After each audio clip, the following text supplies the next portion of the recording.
Modal utama jadi seorang ayah itu kalau kita berkaca dari beberapa model ayah di Al-Quran adalah positive feeling gitu. Positive feeling, positif perasaan, positif hati yang luas, hati yang lega ketika ente mau mendidik, itulah modal utamanya.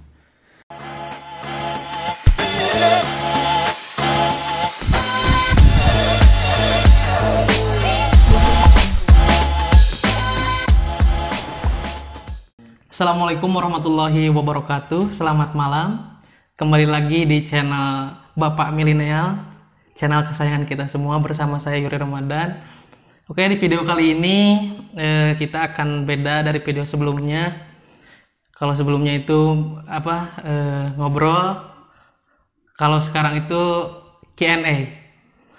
Nah, yang mau bertanya, teman-teman semua, para sahabat semua, bisa menanyakan langsung di kolom komentar di YouTube ini, juga di Instagram, di channel kita yaitu Bapak Milenial, bisa lewat DM atau komentar postingan kita, dan juga bisa hubungi di nomor saya, mungkin nanti saya cantumkan di video ini. Oke, selanjutnya sebelum kita ke video Q&A, kita akan mengaji dulu. Di sini sudah ada kori kita, Wahyu. Untuk teman-teman semua para penonton yang mau ikut ngaji juga di rumahnya, bisa diambil Qurannya, dibuka. Kita akan membacakan surat Luqman, surat 31 ayat 12 sampai 13. A'udzu billahi minasy syaithanir rajim. وَلَقَدْ آتَيْنَا لُقْمَانَ الْحِكْمَةَ أَنِ اشْكُرْ لِلَّهِ وَمَنْ يَشْكُرْ فَإِنَّمَا يَشْكُرُ لِنَفْسِهِ وَمَنْ كَفَرَ فَإِنَّ اللَّهَ غَنِيٌّ حَمِيدٌ. وَإِذْ قَالَ لُقْمَانُ لِابْنِهِ وَهُوَ يَعِظُهُ يَا بُنَيَّ لَا تُشْرِكْ بِاللَّهِ إِنَّ الشِّرْكَ لَظُلْمٌ عَظِيمٌ. وَوَصَّيْنَا الْإِنسَانَ بِوَالِدَيْهِ حملته أمه وهنا على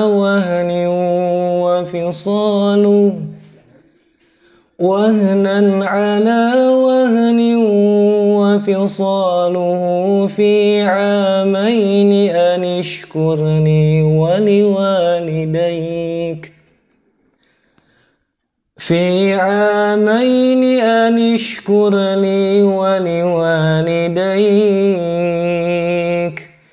إلي المصير.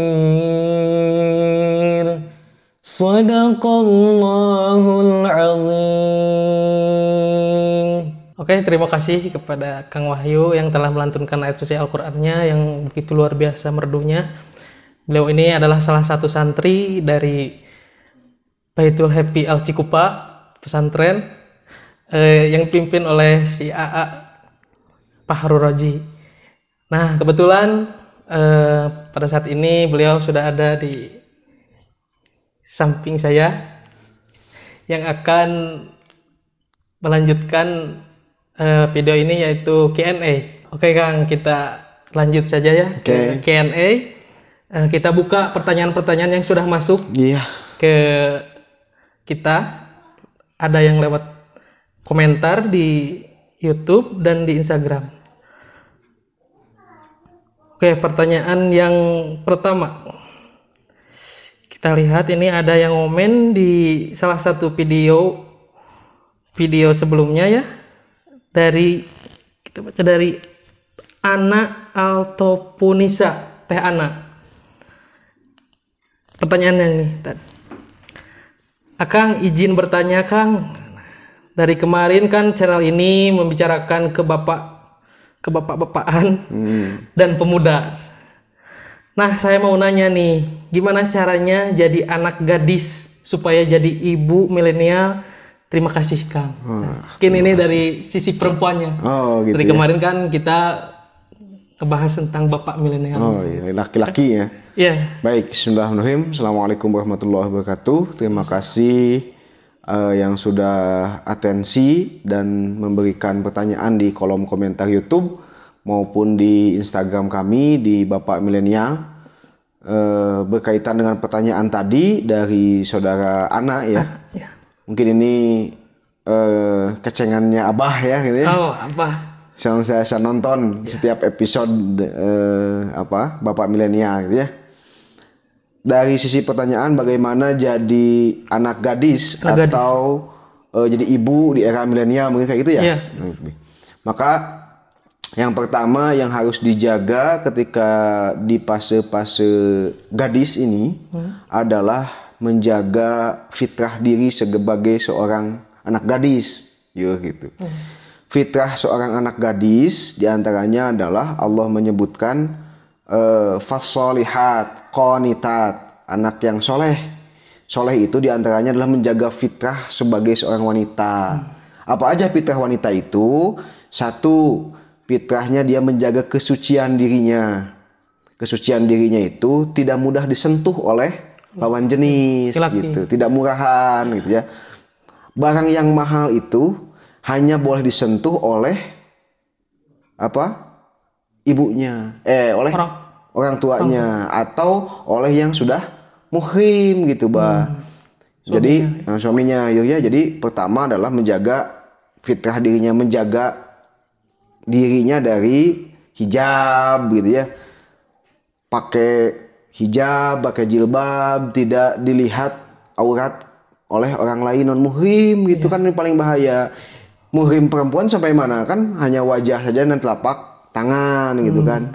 Maka pertama pakailah hijab yang baik, karena wanita yang baik itu untuk laki-laki yang baik pula gitu kan ya. Itu yang kedua adalah jadi anak gadis yang dia mampu memiliki sifat keibuan. Sabar, tawakal, tawadu. Apalagi di podcast kemarin kan banyak anak sebutannya gitu. Di podcast dengan Abah saya sebutkan banyak anak. Karena disinilah kekuatan seorang perempuan ketika perempuan mampu melahirkan banyak anak. Allah hadirkan ampunan setiap kali dia melahirkan. Sakitnya luar biasa. Maka sebaik-baiknya wanita lah wanita yang banyak anak. Mungkin melahirkan anak yang pertama mah nyeri, yang kedua nyeri. Kayak nuka 8, nuka 8 mau nyeri yuk kita mah. Biasa. Banyak ngeliat ini tenakan gitu. Beri bersihin hiji. Haci gajleng tenakan gitu. Sabab geus minang deui geus logor deui mun namanya. Kayak itu. Yang kedua, wanita jadi anak gadis calon ibu yang terbaik adalah dia yang dia yang mampu memiliki sifat keibuan. Sabar, tidak mau repot dengan anak, gitu ya. Tidak risih dengan situasi rumah yang pembalatap, gitu kan ya. Maka itulah yang jarang dimiliki oleh seorang ibu, gitu. Ketika, mohon maaf ya, fenomena hari ini ada orang tua yang anaknya kecanduan gadget. Satu di antaranya adalah ibunya yang tidak mau repot gitu yuk. Ibuna teh hayang imah segala bersih, kemudian tampil sempurna, pada akhirnya anak supaya antang dikasih gadget kan gitu kan. Padahal sewajarnya seorang ketika seorang menikah itu dia meyakini bahwa dia ingin repot, ingin lelah gitu. Karena situlah investasi terbaik dia. Perempuan terbaik itu adalah ketika dia mampu mencetak anak yang terbaik gitu. Nah, maka disinilah kadangkala saya kurang sepakat nih dengan orang tua zaman sekarang ketika menyalahkan zaman, gitu ya. Budak zaman ayeuna mah masih diatur, gening buktina Firaun Namrud eta budak baheula, leuwih bangor tibatan budak ayeuna gitu nya. Lebih parah. Budak baheula ge leuwih bangor tibatan budak ayeuna. Berarti betul. bukan perkara masalah gadget dan perkara masalah zaman. Berarti di sini perkara masalah ruh mendidik, jiwa mendidik gitu. Nanti Allah Subhanahu wa taala mohon maaf Rasulullah SAW mengasih gambaran 4 perempuan terbaik gitu ya. Pertama, istri yang terbaik adalah Khadijah. Yang kedua, Fatimah. Yang ketiga adalah Maryam. Yang keempat adalah Asia. Jadi ada 4 wanita terbaik yang Rasulullah SAW utus atau jadi model untuk para calon wanita. Satu, tadi siapa? Khadijah. Kedua, Fatimah. Ketiga, Maryam. Keempat, Asia. Kita lihat dari 4 orang ini di mana posisi orang terbaiknya. Ya, Khadijah orang terbaiknya siapa? Suaminya. Rasulullah Shallallahu Alaihi Wasallam. Kedua, Fatimah. Di mana posisi orang terbaiknya? Di atas ayahnya. Rasulullah Shallallahu Alaihi Wasallam. Karena kita tahu bahwa Fatimah merupakan anak dari Rasulullah Shallallahu Alaihi Wasallam. Yang ketiga, Maryam. Siapa posisi terbaiknya? Di mana posisi terbaiknya? Di bawah anaknya. Siapa? Nabi Isa alaihissalam. Yang terakhir Asia. Siapa Asia? Istrinya Fir'aun gitu. Tahu istrinya Fir'aun. Jadi dari keempat ini posisi orang-orang terbaiknya beda. Kalau Khadijah posisinya adalah Rasulullah suaminya, maka Rasul memberikan gambaran ketika ente jadi wanita, ketika antum menjadi seorang perempuan, maka jadilah perempuan yang bisa menghebatkan suaminya. Gitu. Jadi teh anak nanti kalau mau menikah gitu ya, sampaikan kepada calon suaminya mau dihebatkan seperti apa. Gitu. Seperti Khadijah menghebatkan Rasulullah Shallallahu Alaihi Wasallam. Jangan sampai ketika seorang sudah menikah, potensinya menjadi hilang. Jangan keluar rumah, dicarek keluar imah, diamekan keluar imah. Padahal lelaki yang dulunya pemudanya waktunya kuat, punya potensi gede, tapi ketika sudah nikah melempem. Naik jihad, bojo, sama balik gitunya. Karena disitulah ketika ada orang lain yang merasa dikayakan dengan hadirnya seorang lelaki, berarti ada istri di rumah yang merasa dimiskinkan. Ketika kehadiran dia itu membuat orang lain berada, maka di rumah menjadi tidak ada. Ketika seseorang merasa kehadirannya adalah waktu bagi dirinya, maka waktu itu adalah waktu yang itu merupakan jatah istrinya. Maka hebatkanlah seperti Khadijah menghebatkan Rasulullah Shallallahu Alaihi Wasallam. Suaminya gitu. Kalau dirasa tidak mungkin, ada suami orang mada madad misalnya hese suami orang mah sedih hebatkan, maka pilihan yang kedua adalah hebatkanlah seperti Fatimah menghebatkan ayahnya. Maka hebatkanlah ke atas siapa? Ayah. Muliakanlah orang tua. Bagi perempuan silakan muliakanlah sebagaimana Fatimah memuliakan ayahnya. Ketika satu waktu Rasulullah SAW kan ditimul ku ontanya, ku kotoran onta, maka Fatimah lah yang membersihkan kotoran di badan Rasulullah SAW gitu. Dialah yang menjadi tulang punggung Rasul ketika Rasul hijrah ke Madinah, ketika Rasul bertahan di Gua Hiro. Fatimah lah yang mengantarkan makanan untuk dirinya gitu. Maka hebatkanlah seperti Fatimah menghebatkan ayahnya. Pilihan yang ketiga adalah pilihan Maryam. Ketika yang pertama dirasa tidak mungkin karena suaminya madad dunia. Yang kedua ayah tidak mungkin karena memang ayahnya bisa udah meninggal. Maka pilihan yang ketiga adalah hebatkanlah anak kita seperti Maryam menghebatkan Nabi Isa alaihissalam gitu. Nah, maka disinilah jasa ibu dikenang. Jasa ibu itu kan nggak kelihatan karena dia mendidik di rumah gitu. Ketika dia hebat, anak itu hebat, maka yang disebut-sebut nama ibu itu. Karena disinilah pentingnya Yuri bagi seorang laki-laki menghormati ibu dan menghormati istri nanti Yuri. Kalau Yuri sewa OB berapa juta per bulan? Lumayan. Oh, lumayan. Taruhlah 500.000 misalnya, tong 1 jutanya. Ya. Atau yang kedua menyewa guru sebulan gaji guru 300.000. Menyewa tukang cuci berapa? 300.000. Nyewa tukang nyeseh 300.000. Itu kalau istri kita digaji berapa juta istri kita harus dibayar oleh kita. Dan dia ikhlas mengerjakan itu. Maka disitulah letak ketika kita ingin memuliakan orang tua. Memuliakan istri khususnya, memuliakan ibu khususnya. Jangan dikira pekerjaan enteng di rumah itu. Pekerjaan ente di luar rumah itu ayah istirahatna yuk.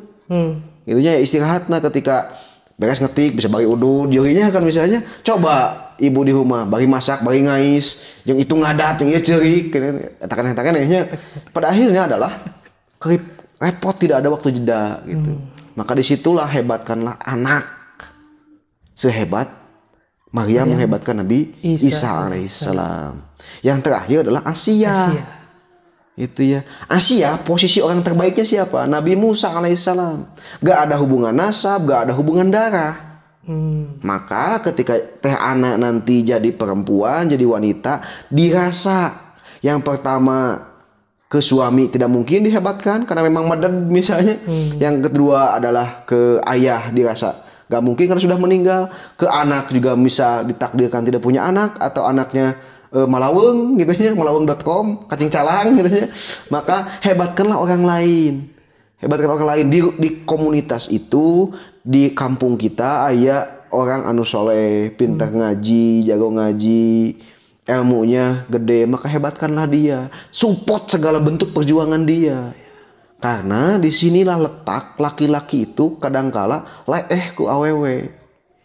Leeh ku istri gitu. Maka ketika jadi istri kelak nanti jangan lupa untuk mensupport kebaikan-kebaikan di luar dengan membisiki suami gitu. Pastabikul khairat dengan suami gitu. Ketika melihat keadaan di luar nih ada anak yatim, maka ketika suami mengeluarkan uang itu tong dicarek gitu. Didukung, itulah wanita terbaik gitu. Lain ditanya tahabannya masalah duit. Duit juga marmotnya duit gitunya.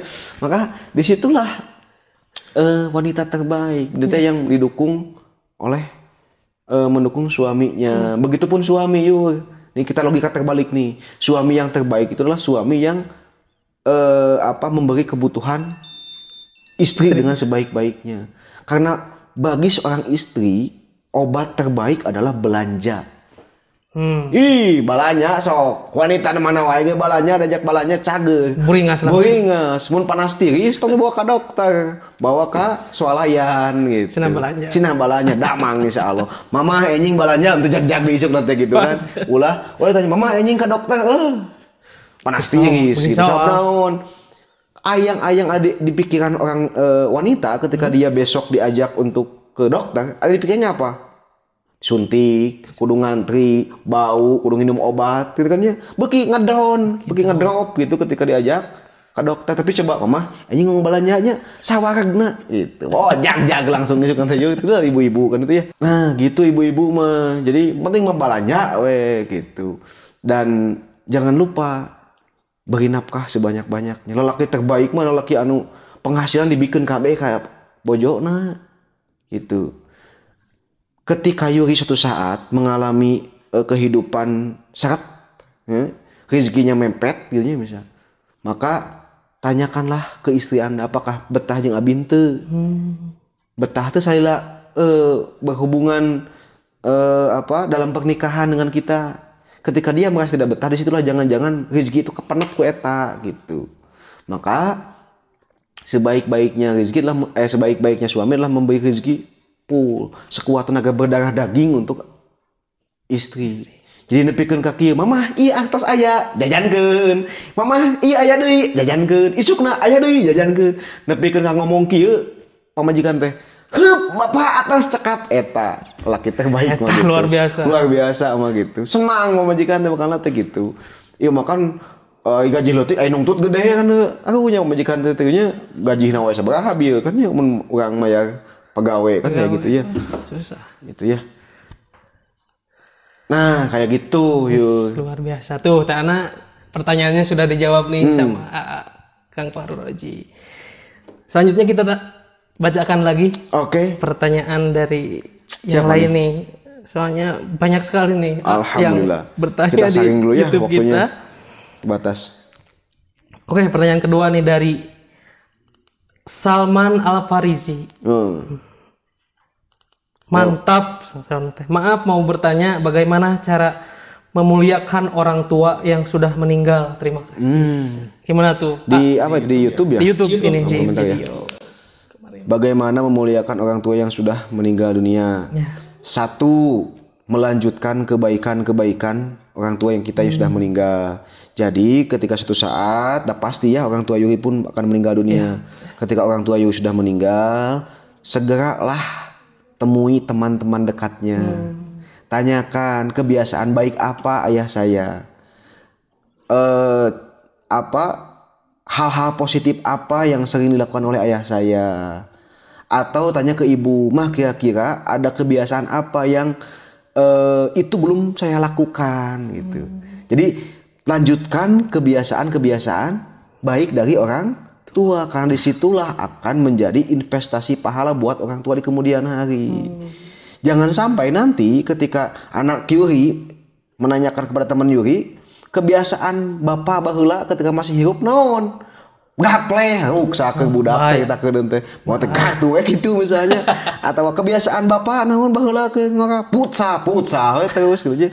Can gak ada cerita-cerita baik untuk anak cucu kita. Maka disinilah pentingnya Yuri mencintai kebaikan, rutin melaksanakan kebaikan. Suatu saat akan diceritakan oleh teman-teman dekat Yuri gitu ke anak kita, dan itu menginspirasi anak kita untuk melanjutkan perjuangan itu. Bapak baheula naon wae? Gibah bapak aing mah cenah kan gitunya. Pagawean teh ngomongkeun batu pan bahaya gitu kan ya. Maka disitulah kebiasaan-kebiasaan baik waktu pemuda itu bisa jadi turun-temurun ke anak. Jadi yang pertama tadi apa? Untuk memuliakan orang tua yang sudah meninggal, melanjutkan kebiasaan baik gitu ya. Yang kedua adalah merealisasikan atau melaksanakan cita-cita baiknya, keinginannya. Pernah misal ketika suatu saat ayah kita atau ibunda kita atau orang tua kita selagi masih hidup, beliau pernah ngeretek nantinya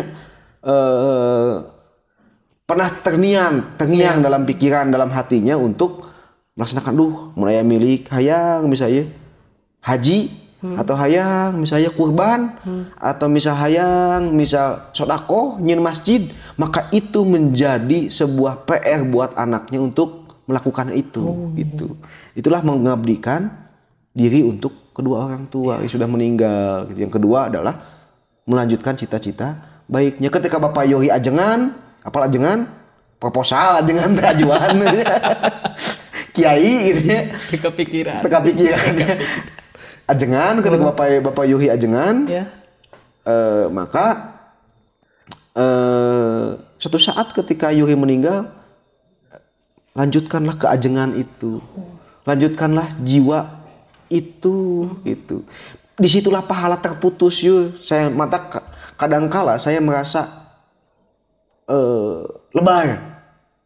Muncul sunnah namanya gitu. Ketika ada seorang ulama meninggal dunia dan tidak ada anak-anaknya yang melanjutkan, tidak ada penerusnya, pahalanya terputus gitu. Maka ketika ada anaknya satu yang melanjutkan, disitulah pahala ngalir buat dirinya, gitu. Karena sudah jelas kan waladun solihun yad'ulahu, budak anu soleh anu akeun idu jeung bapak. Gitu. Nah yang terakhir yang ketiga adalah mendoakan. Pastilah ngadoakeun mah gitunya. Ngadoakeun, dan doa itu bukan hanya untuk orang tua kita. Ketika kita berdoa Allahumma gfirli wa liwalidayya warhamhuma kama rabbayani shaghira. Doa itu bukan hanya untuk minta ampunan untuk kedua orang tua kita. Doa itu pun untuk diri kita. Karena sebaik-baiknya doa adalah doa yang dilafalkan oleh orang-orang yang mempunyai kedekatan dengan Allah. Ngadoa nama memineng, tapi maksiat mineng. Ada kenaon atuh, gitunya. Amar ma'ruf, sambil munkar gitu disebutna gitu nya. Nah, gitu lain nahi munkar tapi sambil munkar pan gitu.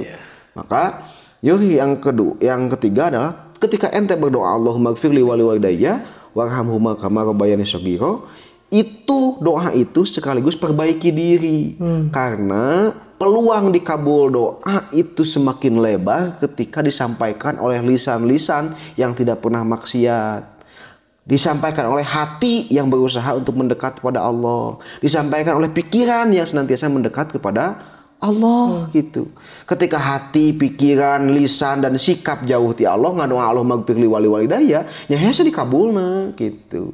Jangan berharap, jangan bersangka ketika orang tua Yuri suatu saat meninggal, Yuri hidup, kemudian kelakuan Yuri itu tidak berdampak ke orang tuanya dalam kubur. Itu sangat berdampak yuk. Dalam sebuah hadis dikatakan bahkan seorang anak dan keturunan yang membicarakan harta warisan dan itu tidak pernah selesai, bahkan menjadi sebuah permasalahan, orang tua yang ada dalam kubur itu menangis siang dan malam. Ngeri. Bahkan suatu saat Rasulullah SAW itu pernah lewat yuk ke atas kuburan. Di dalam kuburan itu Rasulullah SAW diberi wahyu oleh Jibril, maka Rasul nangis. Kemudian Rasul tersenyum. Ditanya oleh sahabat, kenapa Rasulullah SAW kau menangis? Rasulullah SAW menjawab, saya menangis karena orang dalam kuburan tadi yang pertama saya melihat dia disiksa, sedangkan dia banyak anak. Dan ketika banyak anak, belum ada anak yang mendoakan dirinya. Anaknya melaksanakan maksiat, maka Rasul menangis. Yang kedua, Rasul tersenyum. Karena ketika ketika malaikat dalam kubur itu mau menyiksa mayit di dalam kubur, dia terhenti menyiksanya akibat doa dari anak, Allahumma gfirli wa liwalidayya warhamhuma kama rabbayani shaghira. Kata malaikat yang mau menyiksanya, bagaimana saya mau menyiksa orang ini sedangkan ada anak di atas sajadah mendoakan Allahumma gfirli wa liwalidayya warhamhuma kama rabbayani shaghira. Maka itulah 3 hal yang harus kita lakukan ketika suatu saat orang tua kita meninggal dunia gitu. Jangan sampai nanti ya pemuda hudang berang wae ngaruh ka indung juga kubur, misalnya tahu apa dalam kubur kan itu jadi bahaya. Itulah masih pertanyaan kedua ya. Luar biasa.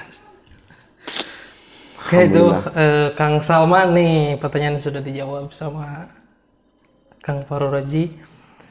Oke kita lanjut ke pertanyaan selanjutnya. Ini kita pindah ke DM mungkin. Wih mantap. Di Instagram Bapak Milenial. Nih pertanyaan yang ketiga ya. Dari @dd Saifullah.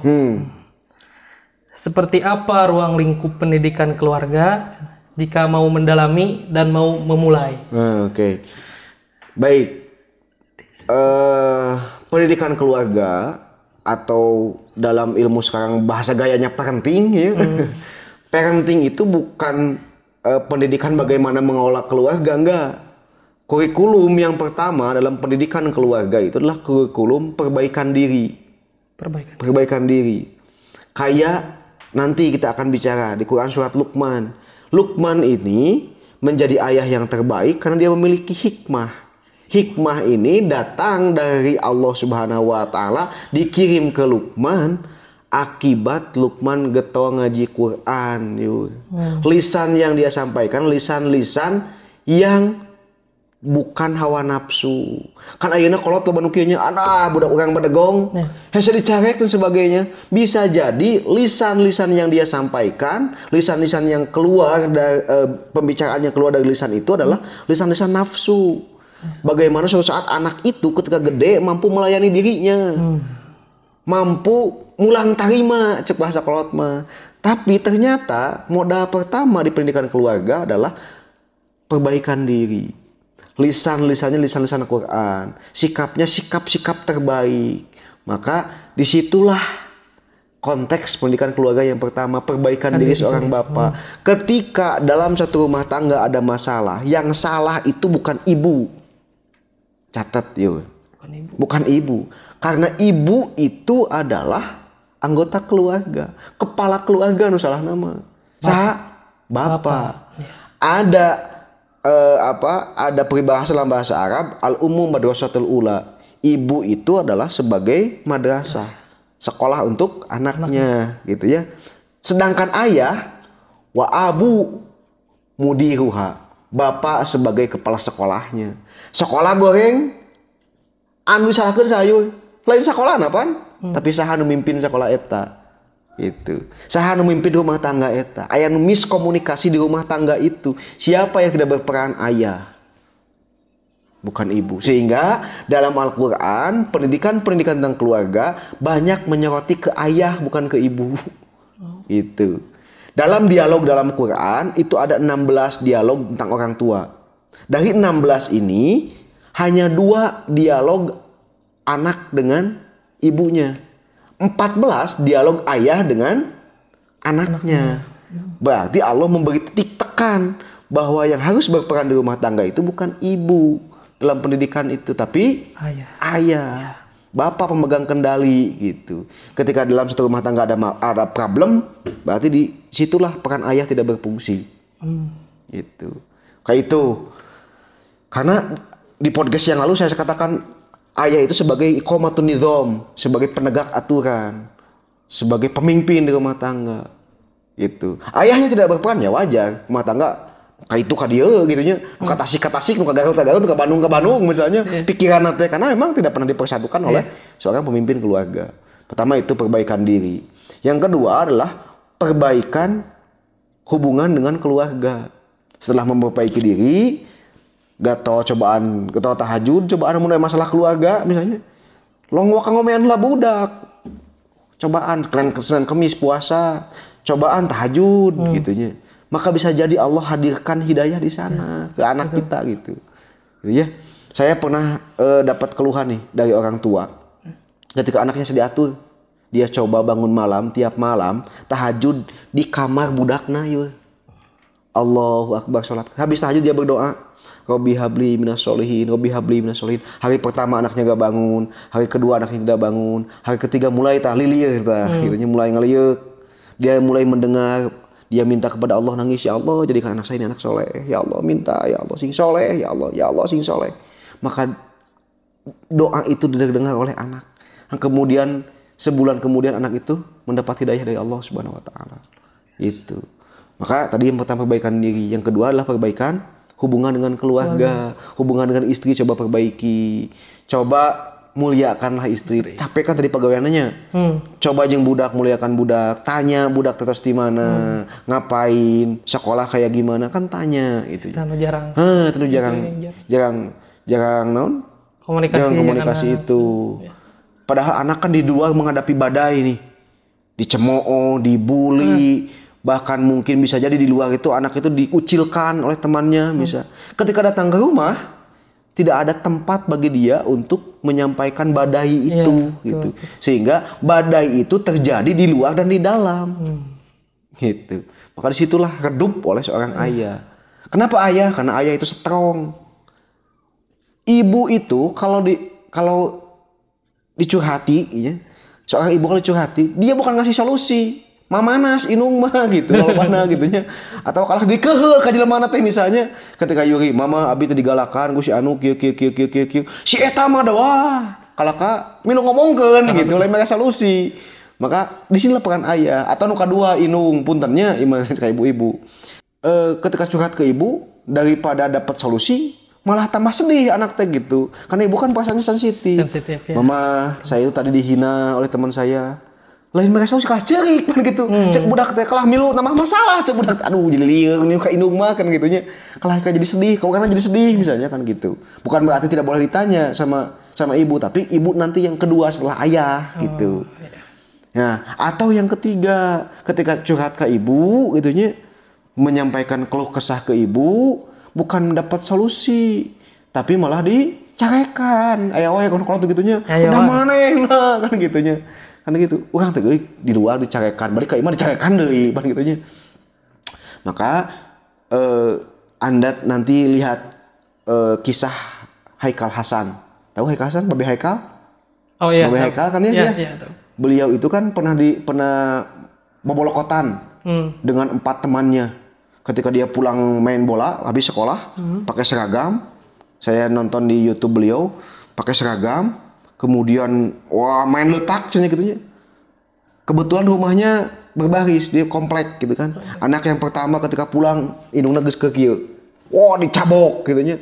Anak yang kedua indungna kebolotot, dicabok deui. Budak nu katilu diusir. Budak nu kaopat dimandian di dinya keneh. Maka dia melihat 4 temannya nasibnya kayak gitu. Maka dia karena rumahnya paling ujung, dia berpikir pulang enggak gitu. Karena melihat 4 nasib temannya.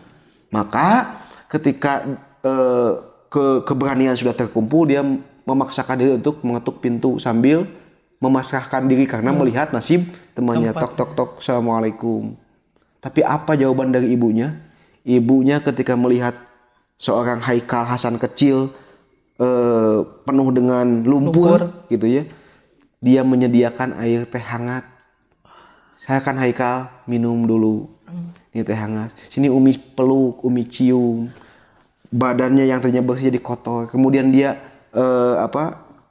bawa air hangat untuk Haikal Hasan mandi. Kemudian si anak Haikal Hasan kecil itu diguyur oleh air panas itu, air mandi yang hangat teman panas ya. Kemudian dia menangis ke Allah Subhanahu wa taala. Ya Allah, demi Allah saya tidak akan menyia-nyiakan perjuangan dia. Demi Allah, orang ini tidak akan membuat celaka saya. Demi Allah, saya tidak akan durhaka pada orang ini ya Allah. Demi Allah, saya tidak akan menjadi anak yang sia-sia. Orang ibu Efeknya luar biasa. Dan itu setelah ayah, bro. Jadi ayah lah gitu. Ya. Nah, maka tadi yang apa? Yang ke berapa tadi teh? 4 ya. Itu adalah peran ayah gitu di rumah. Gitu. Maka pertama ilmu parenting itu adalah perbaikan diri. Yang kedua perbaikan hubungan dengan keluarga. Yang ketiga perbaikan hubungan dengan lingkungan sekitar, tetangga. Maka Yuri kalau sebelum memilih rumah adalah pilih sahar tetangga gitu, cek Islam gitu. Karena disitulah anak kita akan gaul gitu. Oh iya betul. Nah, maka yang terakhir adalah pilihlah teman mendidiknya. Saha nu bakal ngedidik budak ieu. Saya sering katakan ke teman-teman di pesantren kita di Baitul Happy kan ya. Tidak terlalu penting ente sekolah di mana. Tapi yang paling penting adalah guru ente memiliki jiwa mendidik. Gitu. Nu penting mah jeung saha ngadidikna gitu. Sekolah bonafit sekalipun, tapi ketika orang-orang yang di dalamnya, sekalipun tidak semua sekolah ya, orang di dalamnya adalah berpikir orientasi uang, ngajarnya, mendidiknya uang, bagi saya anak kita tidak akan jadi apa-apa. Maka di sini ketika Yuri jadi guru ya, mikir ruh mendidik dulu gitu ya. Ruh seorang pendidik gitu lah. Itu pertanyaan yang ketiga. Oke, itu ini terakhir ya, udah malam ya. Terakhir ini pertanyaan tadi, pertanyaan dari Kang Dede ya udah dijawab sama. Selanjutnya pertanyaan terakhir nih, sama di DM Instagram kita dari Nyanyang. Wih, Nyanyang. Teman saya nih Pak Genjeng. Oh, jauh lumayan ya. Pertanyaannya nih Kak, modal jadi bapak di era milenial kayak gimana? Modal utama jadi seorang ayah itu kalau kita berkaca dari beberapa model ayah di Al-Quran adalah positive feeling. Positive feeling. Positif perasaan, positif hati yang luas, hati yang lega. Ketika ente mau mendidik, itulah modal utamanya. Positive feeling ini menentukan lisan, positive feeling ini menentukan pikiran, positive feeling ini menentukan mood. Ketika kita ingin bertemu dengan anak, ketika positif perasaannya positif, mood dan sikapnya adalah akan menyenangkan dan membahagiakan. Maka dalam ilmu kebapaan ini tidak perlu ayah yang hebat, ayah dengan pencapaian yang luar biasa, gak perlu. Yang pentinglah ayah yang menyenangkan, ayah yang nyaman, ayah yang dia mampu menampung segala keluh kesah anaknya. Karena ayah berpikir dominan rasio, dominan akal, ibu berpikir dominan perasaan gitu. Maka disitulah ketika ini peran jadi seorang ayah memiliki positive feeling yang baik, disanalah akan lahir anak-anak yang bijaksana gitu. Di tengah orang-orang yang ingin diberi kesan sebagai orang yang hebat, orang yang sukses, orang yang pintar, orang yang punya pencapaian, akan ada saatnya ketika kita memiliki positive feeling, kita akan dikenang karena kebijaksanaan kita. Gitu. Aduh. Biasa. Sudah. Pertanyaan terakhir. Tuh, untuk Akang Nyanyang nih, pertanyaannya sudah dijawab. Dan tadi pertanyaan terakhir kita, mungkin videonya bisa lebih terlalu kelamaan. Gitu. Mungkin ada yang terakhir mau disampaikan? Sudah? Udah cukup lah. Udah cukup. Oke, untuk season video kali ini sudah selesai, season Q&A-nya. Jangan lupa nih, untuk para sahabat, para teman-teman yang suka nonton dan ingin menanyakan hal sesuatu tentang khususnya parenting ya, ketahanan keluarga, bisa di komen di kolom komentar di video ini, silahkan sebanyak-banyaknya. Dan bisa juga lewat Instagram, di Instagram Bapak Milenial bisa di DM langsung pertanyaannya gitu. Oke, terima kasih untuk video kali ini. Terakhir jangan lupa like, komen, dan subscribe. Oke, terima kasih. Assalamualaikum warahmatullahi wabarakatuh. Waalaikumsalam warahmatullahi wabarakatuh.